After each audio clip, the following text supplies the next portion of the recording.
हे भैया हाँ 1 लीटर दूध दे देता, हमार पेट झरत बाटे, डॉक्टर कहे हैं दही खाई के, वही जमाई काहे दे तो चुनी चौकर किया जाओ नहीं दे। ताउजिन दिया 90 जाके भैंस ले लिए हम। जा ले ले जा। साला बेइज्जती कर दिया।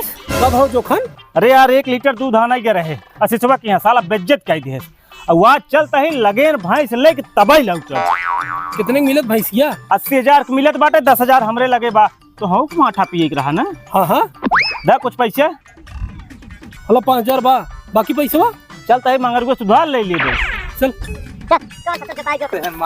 हे मंगरू हाँ का भैया पैसे तो भैंस खरीदे। भैंस कितने का है? 80,000 के। हाँ? 10,000 हमरे लगे रहा, 5,000 ये दहन, 5,000 तू दे दे। और बाकी 60,000 बा उधार कह दिया जाए। अरे तू कब देवाए? दिवाई का बाटे 2-3 महीने गर्मी बे, चाप के दूध दही माठा खाए के भौकाल बने जाए, फिर एक बाद आए अपन हाँक ले जाए। चल चल चल चल